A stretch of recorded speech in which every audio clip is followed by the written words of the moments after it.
किसानों की लाचारी तो देखिए, पहले कोरोना ने उनको बर्बाद किया और अब टिड्डी दल उनके पीछे पड़ गया है।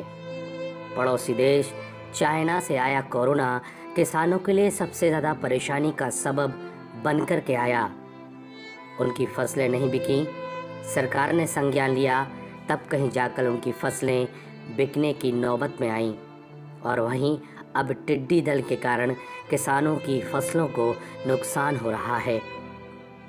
दमोह जिले की बात करें तो दमोह जिले में टिड्डी दल ने भरपूर आक्रमण किया, लेकिन मुस्तैदी की बात प्रशासन की और किसानों की कि यह टिड्डी दल किसानों को हलाकान नहीं कर पाया। यह टिड्डी दल मरता भी नहीं है और आया जब दमोह में तो बड़े पेड़ों को नुकसान पहुंचा पाया।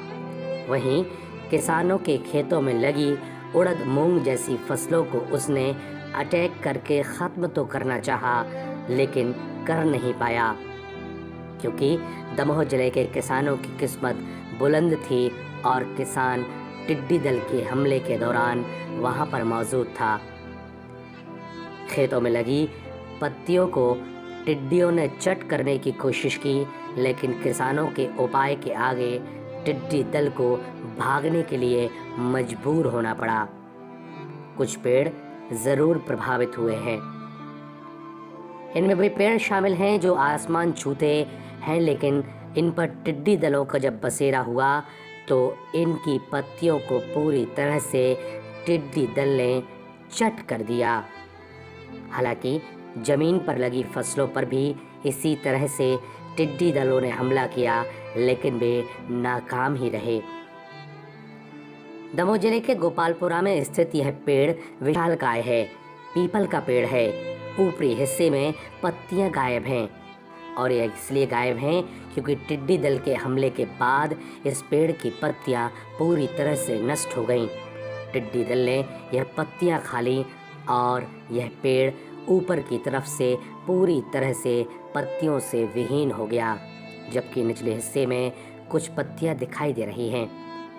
गनीमत यह है कि खेतों में फसल नहीं है, यही कारण है कि किसान कुछ राहत महसूस कर रहा है। टिड्डी दल की वजह से नुकसान तो वैसे कम ही है, लेकिन जब तक टिड्डी दल का आक्रमण रहा है तब तक लोगों में काफ़ी दहशत का माहौल ज़रूर रहा है। जो ये कोरोना वायरस के चक्कर में लोगों को ये भय था कि कहीं इस टिड्डी में भी तो कोई ऐसा वायरस तो नहीं है, जिसकी वजह से लोग काफ़ी दूर रहते थे। पर फसल बचाने के लिए प्रयास भी लगातार करते रहे, पर भय भी उतना ही पर्याप्त रहा। देखिए खेतों में कितना नुकसान हुआ, पेड़ों को कितना नुकसान हुआ? नहीं, खेतों में तो नॉर्मल हुआ है। वैसे लोग पहले ही से अलर्ट थे, कोई थाली वगैरह लोटा वगैरह से बजाते रहे, बम फटाखा फोड़ते रहे। संबंधित अधिकारी भी लगातार सचेत करते रहे लोगों को। उससे नुकसान खेतों में तो कम हुआ है, पेड़ों में ज़्यादा हुआ है। पेड़ों में जहाँ जहाँ वहाँ पहुँच नहीं पाए लोग, बड़े बड़े ऊँचे ऊँचे पेड़ हैं, हरे भरे पेड़, तो वहाँ जाके वो बैठ गई और जिस पेड़ पर बैठी तो उस पेड़ को पूरा ख़त्म कर दिया। यहाँ जब आके देखा तो यहाँ बहुत सारी टिड्डी इस पेड़ पर बैठी हुई थी। देखते ही 10 मिनट में देख रहे हैं इस पेड़ को पूरी तरह से खाक चुकी हैं। और इसी प्रकार से यहाँ से जब भगाया गया फायर ब्रिगेड द्वारा, तो वो जाके आगे खेतों में चली गई और आगे भी निकल गई। कितनी नुकसानी हुई आपके इस इलाके में? नुकसान तो थोड़ा कम है, बच गया है। किसान लोग खेतों में आ गए थे और ये जो है ना, ट्रैक्टर भी चलाए, थाली आली भी बजी, पटाखे भी फोड़े गए और दवाई भी डाली, नोजल भी चलाए पानी आनी, और बचा लिया। बस ज़्यादा तो नहीं हो पाया, पर हुआ तो है। खेतों में लगी किसानों की फसलें हों जिनको टिड्डियों ने अपना भोजन बनाने की कोशिश की, पत्तियों में छेद हो गए, लेकिन किसानों की मेहनत रंग लाई और टिड्डियाँ भाग खड़ी हुईं। लेकिन वो बड़े पेड़ टिड्डियों के हमले से ज़रूर प्रभावित हुए हैं, जो बहुत ऊंचे हैं, और इन पर टिड्डियों के हमले के कारण वो पूरी तरह से पत्तियों से विहीन हो गए हैं। गनीमत की बात यही है कि पानी बरसाए जाने, पानी की बौछार करने की वजह से फसलों को ज़्यादा नुकसान नहीं हो पाया। कुल मिलाकर दमोह में टिड्डियों का हमला तो हुआ, लेकिन इस हमले से दमोह का किसान उबर गया, बच गया और अब किसान भगवान का शुक्र मना रहा है।